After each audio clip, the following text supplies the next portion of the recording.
예배합니다. 내 모습 이대로 주께 가기 원합니다. 주의 얼굴 볼 때까지. 다같이 마음 모두 하나님 앞에 기도드리심으로 오순절로 21번째 주일 예배를 하나님 앞에 드리겠습니다. 오라 우리가 여호와께 노래하며 우리의 구원의 반석을 향하여 즐거이 외치자. 우리가 감사함으로 그 앞에 나아가며 시를 지어 즐거이 그를 노래하자. 여호와는 크신 하나님이시요 모든 신들보다 크신 왕이시기 때문이로다. 아멘. 에베네셀 우리의 동반자가 되어주시며 여기까지 우리를 인도해 주신 하나님의 은혜에 감사를 드립니다. 주님은 환난 중에 우리의 피난처가 되어주셨으며 고단한 인생길을 걸어갈 때에 우리의 지친 발이 넘어지지 않도록 붙들어 주셨나이다. 주님께서 베풀어 주신 그 수많은 은혜를 잊지 않았습니다.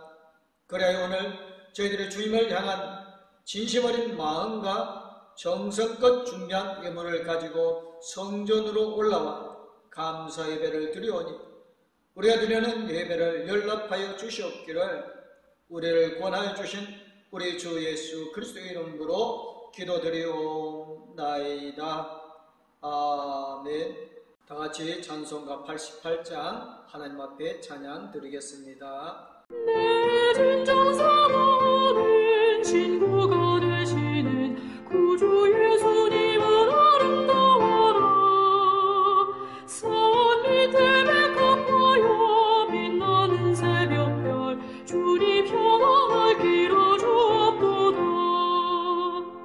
내 맘이 아플 적에 그 외로우시며 나 외로울 때 좋은 친구라. 주는 저 산 밑에 백합 빛나는 새벽별 이 땅을 이길 것이 없도다. 내 맘에 많은 염려 이 세상 거락도 주님 항상 같이 하여 주시고 시험을 당할 때에 악마의 계교를 즉시 물리치사 나를 지키네. 온 세상 날 버려도 끝까지 나를 돌아보시니 주는 저 산 밑에 백합 빛나는 새벽별 이 땅을 이길 것이 없도다. 내 맘을 다하여서 주님을 따르면 길이 길이 나를 사랑하리니 물불이 어렵지 않고 창검도가 없네. 주는 높은 산성 내 방패시라. 내 영혼 먹이시는 그를 노리고 나 친히 주를 뵙기 원하네. 주는 저 산 밑에 백합 빛나는 새벽별 이 땅을 이길 것이 없도다.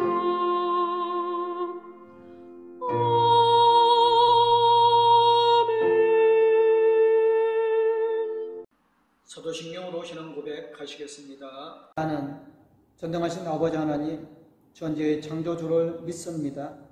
나는 그의 유일하신 아들 우리 주 예수 그리스도를 믿습니다. 그는 성령으로 잉태되어 동정녀 마리아에게서 나시고 본디오 빌라도에게 고난을 받아 십자가에 못 박혀 죽으시고 장사된 지 사흘 만에 죽은 자 가운데서 다시 살아나셨으며 하늘에 오르시어 전능하신 아버지 하나님 우편에 앉아 계시다가 거기로부터 살아있는 자와 죽은 자를 심판하러 오십니다. 나는 성령을 믿으며 거룩한 공교회와 성도의 교제와 죄를 용서받는 것과 몸의 부활과 영생을 믿습니다. 아멘. 찬송가 50장 찬양하시면서 준비하신 예물 하나님 앞에 드리겠습니다.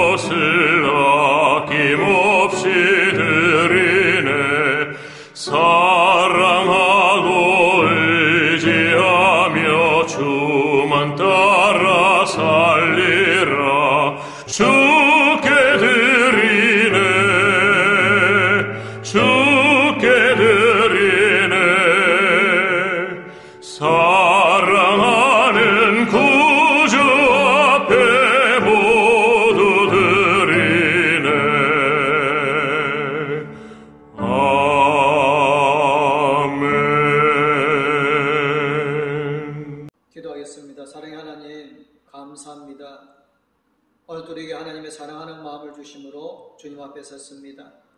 하나님 앞에 설 때 빈손 들고 나오지 않냐고 하나님의 말씀에 순종하여 정성껏 주일 예물 준비해 드린 손길, 이 땅의 삶을 살아갈 때 물질이 필요한 것을 아시고 물질을 주신 것, 그 중에 열 하나는 내 것이 아님을 알고 거룩하게 구별하여 11조물 드린 손길, 여러 가지 감사의 제목을 가지고 감사의 물 드린 손길, 하나님의 복음을 땅끝까지 전하기 위해서 선교 예물 드린 손길, 세상의 빛과 소금의 역할을 감당하는 교회로 세워지고자 교회 장기 발전 예물 드린 손길, 구제 예물과 장학금금 드린 손길들 있습니다. 성절 청결함과 여러 가지 모양으로 드려진 모든 손길이 정성 위에 하나님께서 기뻐 받아주시고 넘치도록 채워주실 줄 믿사옵고 복 주시는 우리 주 예수 그리스도의 이름으로 기도드리옵나이다. 아멘. 오늘 우리에게 주신 말씀은 욥기 38장 1절에서 7절 말씀입니다. 그때 여호와께서 북풍 가운데에서 욥에게 말씀하여 이르시되 무지한 말로 생각을 어둡게 하는 자가 누구냐? 너는 대장부처럼 허리를 묶고 내가 네게 묻는 것을 대답할지니라. 내가 땅에 기초를 놓을 때에 네가 어디 있었느냐? 네가 깨달아 할 것은 말할지니라. 누가 그것의 도랑법을 정하였는지, 누가 그 줄을 그것 위에 띄웠는지 네가 아느냐? 그것의 주추는 무엇 위에 세웠으며 그 모퉁이 돌을 누가 놓았느냐? 그때에 새벽별들이 기뻐 노래하며 하나님의 아들들이 다 기뻐 소리를 질렀느니라. 아멘. 찬송 540장 하나님 앞에 찬양 드리겠습니다. 주의 음성을 내가 들으니 사랑한단 말일세. 믿는 마음으로 주께 가오니 나를 영접하소서. 내가 매일 십자가 앞에 더 가까이 가오니 구세주의 흘린 보배 비로소 나를 정케 하소서. 주여 넓으신 은혜 베푸사 나를 받아주시고 나의 품은 뜻 주의 뜻같이 되게 하여 주소서. 내가 매일 십자가 앞에 더 가까이 가오니 구세주의 흘린 보배 비로소 나를 정케 하소서. 주의 보좌로 나아갈 때에 어찌하니 기쁠까? 주의 얼굴을 항상 배우니 더욱 직능합니다. 내가 매일 십자가 앞에 더 가까이 가오니 구세주의 흘린 보배 비로소 나를 정케 하소서.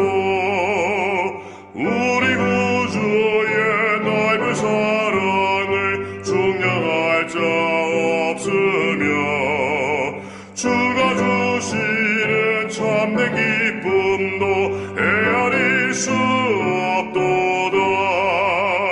내가 매일 십자가 앞에 더 가까이 가오니 구세주의 흘린 보배 비로소 나를 정케 하소서.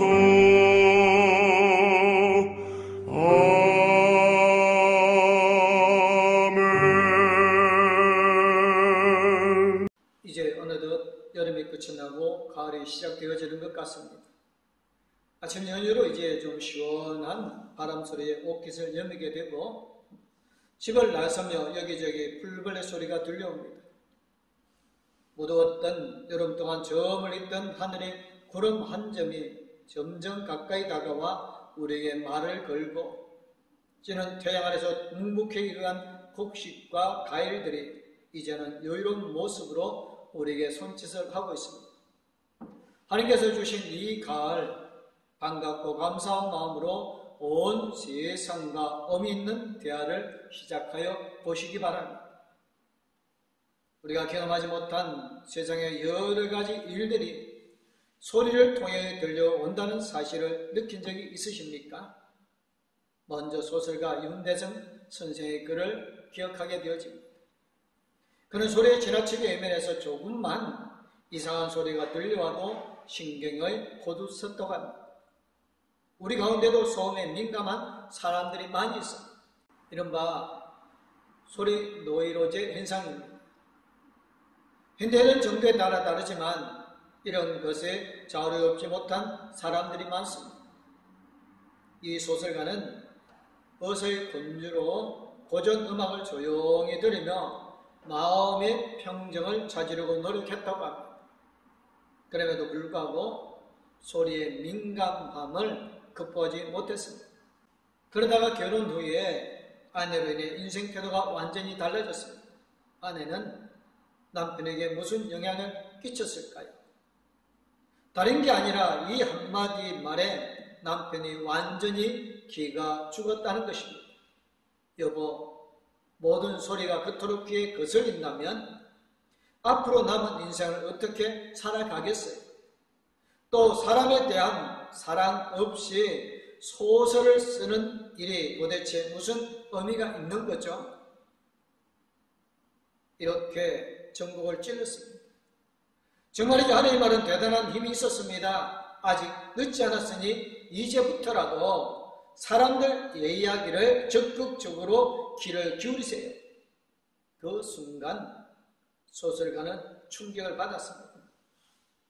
그리고 그 음악보다 더 아름다운 설거지 소리, 빨래하는 소리, 전화가는 소리, 웃음소리, 그 속에서 마음의 평화가 온몸에 깃들게 되었다고 고백하였습니다. 이 세상의 많은 소리에 귀를 막고 살 수는 없습니다.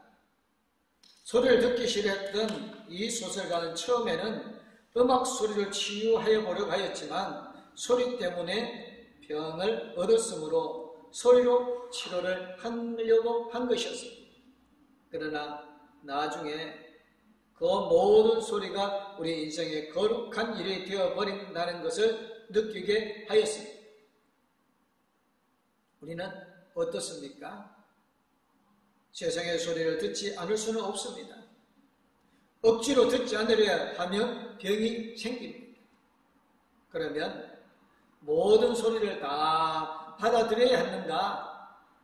세상에 그 많은 말들이 내 삶에 해결해 주기는커녕 오히려 혼란으로 몰아가고 있지는 않을까 하는 걱정이 생깁니다.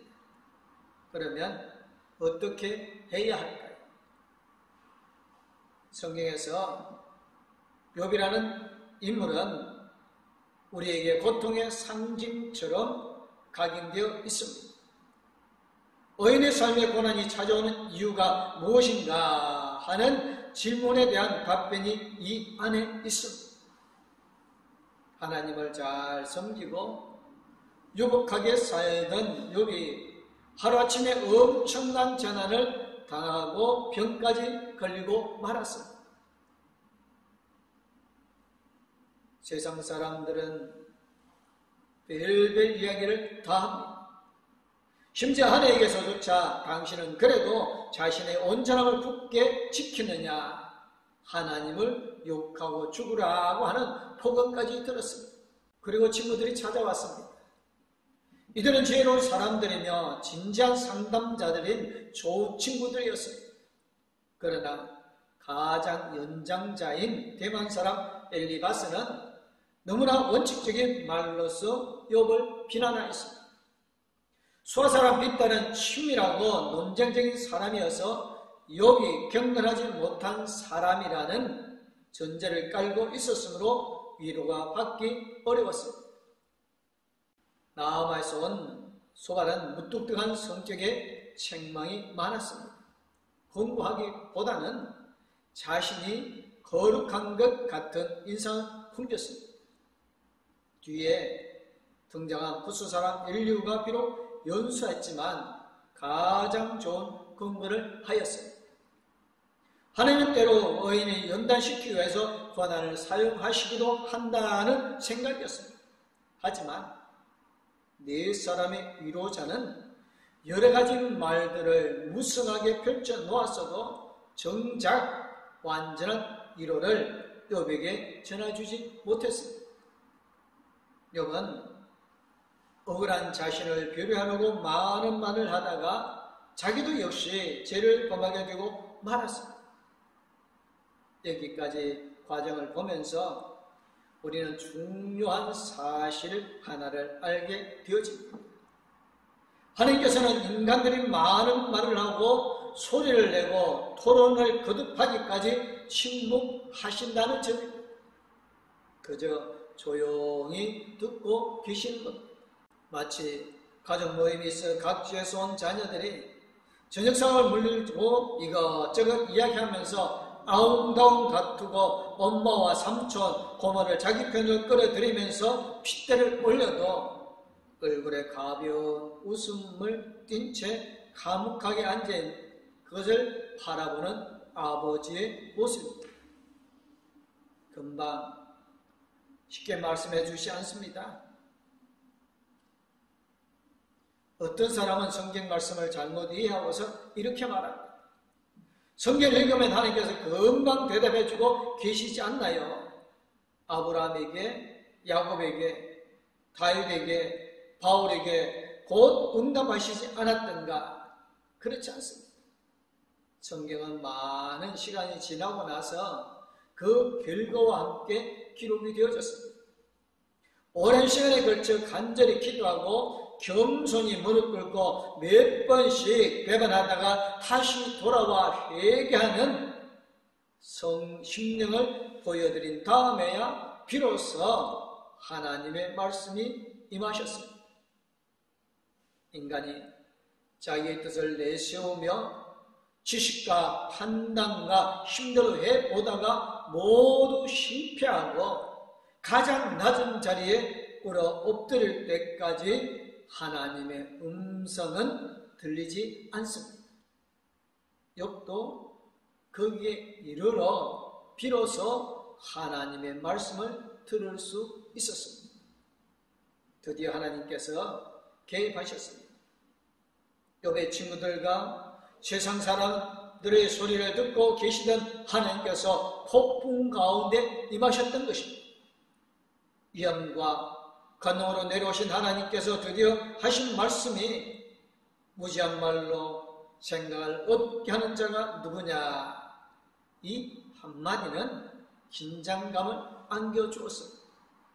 모두 자신을 돌아보며 잠잠해질 수밖에 없는 순간이었습니다. 하나님의 법과 통치는 어둡게 만든 자가 친구들만이 아니라 욥 자신이었습니다. 자신의 고난이 억울하여 거기에 집착한 나머지 하나님의 공의와 자비를 잃어버리고 있었기 때문이었습니다. 내가 억울하고 내가 고달프고 남이 나를 몰라주고 그것 때문에 서운하고 분하여 하나님의 섭리를 생각지 못한 것을 깨달으라는 말씀입니다. 너는 대장부처럼 허리를 묶고 내가 네게 묻는 것을 대답할지니라. 허리를 단단히 묶고 자세를 갖추고 서라 하셨습니다. 그리고 담대하게 또 당당하게 대장부처럼 행동할 수 있는 준비를 마치고 이제 대답을 해 보라고 하셨습니다. 드디어 하나님께서 말씀하시는 순서가 왔습니다. 우리는 그 음성을 들으며 조용하면서도 분명하게 대답을 해야 할 때가 되었습니다. 긴 침묵의 끝에 찾아오시는 하나님 앞에 우리는 대답할 것을 예비해야 합니다. 그리고 담대하게 말하여야 합니다. 아이들은 아버지가 무조건 내 편이기를 바랍니다. 내가 잘못한 것이 있고 꼬지람을 들어야 할 일이 있음에도 불구하고 아버지가 오셔서 나를 달래주고 상대방을 혼내주셨으면 좋겠다고 생각합니다. 욥도 그랬습니다. 자신의 고난이 부당함으로 하나님께서 친구들과 세상 사람들을 따끔하게 꾸짖어 주시고 자신을 위로해 주셨으면 하는 마음으로 가득 차 있었습니다. 그러나 하나님께서는 먼저 욥에게 이렇게 물으십니다. 욥아, 대답해 보아라. 내가 땅에 기초를 놓을 때에 네가 어디 있었느냐? 네가 깨달아 알았거든 말할지니라. 욥이 어디에 있었습니까? 하나님의 세상을 창조하실 때 욥은 존재하지도 않았습니다. 이후에 하나님의 허락을 받아 세상에 나온 한낱 작은 피조물에 불과합니다. 그런데 하나님은 왜 이런 질문을 하실까요? 피조물인 인간의 지식으로는 높고 크신 하나님의 섭리를 알 수 없다는 의미가 담겨 있습니다. 하나님께서는 온 세상 일들을 다 계획하고 창조하십니다. 그러나 피조물 가운데 하나인 욥은 갓난 아이처럼 자기 일밖에 모릅니다. 나는 죄를 짓지 않았는데 어째서 고난을 받고 있는가 하는 불만밖에 없습니다. 요즘 많이 쓰는 영어 중에 빅픽처라는 말이 있습니다. 문자 그대로 큰 그림이라는 뜻인데 이를테면 나무를 보는 게 아니라 숲을 보는 관점이므로 다른 사람들은 한눈에 보기 어렵다는 특징이 있습니다. 하나님께서는 인간의 관점으로 도저히 알 수 없는 빅픽처가 있습니다. 욥의 순전함을 보이시고 사탄의 생각을 무너뜨리시고 고난을 이겨 승리하는 진리를 세상에 나타내려는 큰 그림을 그리는 계시고 있는 분이십니다. 욥아, 네가 과연 내 큰 그림을 알겠느냐라고 하나님은 질문하십니다. 하나님은 또 물으십니다. 누가 그것의 도량법을 정하였는가? 네가 그 줄을 그것 위에 띄웠는지 네가 아느냐? 그것의 주추는 무엇 위에 세웠으며 그 모퉁이 뚫은 누가 놓았느냐? 우주의 기초에 관한 질문입니다. 이 땅은 누가 설계했는지, 그 중량줄을 누가 붙들고 띄웠는지, 땅을 받치는 주춧돌과 초성을 누가 놓았는지 계속해서 물으십니다. 답은 오직 하나뿐입니다. 전능하신 하나님이십니다. 아무것도 보지 못하고 듣지도 못하는 욥에게 하나님 그때의 벅찬 기억 하나를 새겨주십니다. 욥아, 네가 알지 못하는 그 창조의 시간에 하늘의 모든 별과 천사들이 그 빛 속에서 기뻐 노래하였다. 나는 네가 측량할 수 없는 판단으로 세상을 다스리고 있다. 우리도 상상해 보십시다. 얼마나 아름답고 장엄한 시간이었을까. 하나님께서 창조의 기초를 놓으시자 밝은 새벽빛 속에 별들이 찬양하고 천사들의 노래가 온 땅에 덮었다고 합니다. 7절에 그때에 새벽 별들이 기뻐 노래하며 하나님의 아들들이 다 기뻐 소리를 질렀느니라. 아멘. 여기서 하나님의 아들들은 천사를 가리키는 말씀입니다. 하나님은 우주를 창조하시고 다스리는 크신 분이십니다. 하나님께서는 땅의 기초와 창조하신 주춧돌과 새벽 하늘에서 빛나는 별들을 말씀하시는데 인간은 작은 문제와 걱정만 생각합니다. 특히 예배드리는 시간에는 하나님을 찬양하는 감격이 크게 울려 퍼져야 합니다. 예배의 첫 순서는 하나님께서 말씀으로 우리를 부르시고 우리는 경배의 찬양을 힘차게 불러 하나님께 영광을 돌리는 것입니다. 부르심에 대한 응답입니다. 그러나 아쉽게도 그 위대함에 대한 감격은 곧 사라지고 내가 잘 되기를 원하는 기도만 끝없이 이어집니다. 하나님은 오늘 성경에 있는 것처럼 예배드리는 사람들에게 네가 깨달았으면 말해보아라 하고 말씀하십니다. 우리는 어떻게 대답해야 할까요? 요즘 사람들은 얼마나 말을 잘하는지 모릅니다. 대장부처럼. 그래서 행동하는 모습을 허리를 묶고 하나님 앞에 나아가 대답하라 하셨습니다. 우주 창조와 내 생명의 주심에 대한 감사의 대답은 반드시 먼저 있어야 합니다. 그러나 그런 필수적인 감사는 다 잊어버리고 요구 조건만 잔뜩 나열하는 경우가 있습니다. 신앙생활을 하면서 당돌하게 고집을 부리는 사람도 있고 불평하면서 때를 쓰는 사람도 있습니다. 하나님, 저 착하게 살았는데 일이 너무 안 풀리네요. 사람들이 내 진심을 몰라주고 야속하게 굴어 몹시 속이 상합니다. 제 건강과 저희 환경 조건이 이렇게 나빠지는 건 웬일입니까? 악한 사람이 왜 저렇게 날뛰입니까? 하나님 이래도 되는 겁니까? 하나님이 없다고 하는 사람들에게 벌을 내리세요. 왜 잠잠하십니까? 이렇게 당돌하게 말하는 사람들이 적지 않습니다. 그러나 겸손한 하나님의 자녀들은 함부로 때를 쓰지 못합니다. 욥에게 하신 바와 같이 네가 나의 일을 깨달아 알겠느냐 하신 말씀이 두렵기 때문에 장성한 뒤에는 어릴 적에 유치한 일들을 계속할 수 없기 때문에 고린도후서 13장에 있는 사랑의 한 조건을 보십시오. 내가 어렸을 때는 말하는 것이 어린아이와 같고 깨닫는 것이 어린아이와 같고 생각하는 것이 어린아이와 같다가 장성한 사람이 되어서는 어린아이의 일을 버렸노라. 이것이 하나님을 사랑하고 하나님께 사랑받는 방법입니다.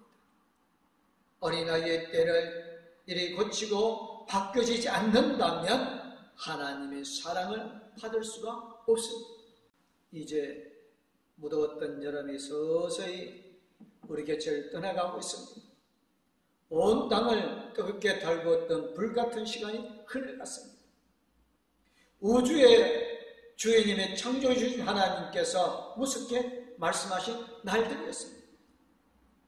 너희들은 세상의 고난을 보면서 여러 가지 말로서 불평을 쏟아낸다. 무지한 말로 생각을 어떻게 하는 자가 누구냐? 이제 내가 네게 묻는 말에 대답하여라. 누가 이 세상을 지었느냐? 하나님을 탓하는 자는 대답해 보아라. 욥의 대답이 무엇이었는지 아십니까? 하나님의 말씀이 끝나고 욥기 40장으로 적어들면 그의 대답은 이렇게 기록되어 있습니다. 욥이 여호와께 대답하여 이르되 보소서 나는 비쳐나오니 무엇이나 주께 대답하리까 손으로 내 입을 가릴 뿐이로소이다. 욥은 자신이 어리석어서 하나님의 위대한 섭리 앞에 이해가 부족했음을 인정하였습니다. 작은 피조물로서 하나님의 영광을 찬양하는 대신 불만을 늘어놓았던 것에 대해 할 말이 없다고 했습니다. 이것이 참되고 성숙한 신앙의 시작입니다. 입을 가리고 침묵으로 기도해야 할 시간이 왔습니다. 세상에 잘 알려진 시의 첫 구절을 이렇게 시작합니다. 바람 속에 당신의 목소리가 있고 당신의 숨결이 세상 만물에게 생명을 줍니다. 하나님을 확실히 알지 못했던 인디언들도 바람 속에서 창조주의 음성을 들었고 그 숨결을 느꼈다고 합니다. 이 가래 들어오는 바람과 물소리 그리고 사랑하는 가족과 친구와 성도들의 목소리를 통해 하나님이 이 시기에 우리에게 주시고자 하시는 그 말씀을 들어야 하겠습니다. 기도하겠습니다. 사랑의 하나님, 감사합니다. 세상에 무수한 소리들이 많이 있지만 그 소리에 귀 기울이지 아니하고 오직 세미한 중에 들려주시는 하나님의 음성에 귀 기울이게 하여 주옵소서. 이제 우리 봉독교회 모든 성도님들이 하나님의 음성을 듣게 해주시고 그 음성을 듣고 말씀에 순종하여 거룩한 삶을 이루어가게 하여 주실 줄 믿습니다. 하나님, 세계적 코로나19로 어렵고 힘든 중에 있지만 성령 하나님께서 하나님의 거룩한 백성들을 지켜주시고 하나님 앞에 예배하는 백성들을 건강하게 지켜주실 줄 믿습니다. 하나님, 이 땅의 모든 그리스도인들이 하나님의 음성을 듣고 하나님께서 원하는 거룩한 삶을 통하여 세상을 변화시켜 나가게 하여 주실 줄 믿사옵고 거룩하신 우리 주 예수 그리스도 이름으로 기도드리옵나이다. 아멘. 이제는 우리를 죄에서 건져 권하여 주시고 새 생명을 주신 우리 주 예수 그리스도님, 언제 어디서든지 우리에게 말씀하여 주시는 하나님 아버지의 그 큰 사랑, 우리 나아갈 길을 인도해 주시고 동행하여 주실 성령님의 감화 감동 여러 교통 충만하시며 하나님의 음성을 듣기를 원하는 봉독교회의 모든 성도님들과 가족들 위해 이제부터 영원토록 함께하옵기를 간절히 축원하옵나이다. 아멘. 하나님, 이 가정을 축복하소서. 하늘에 신령한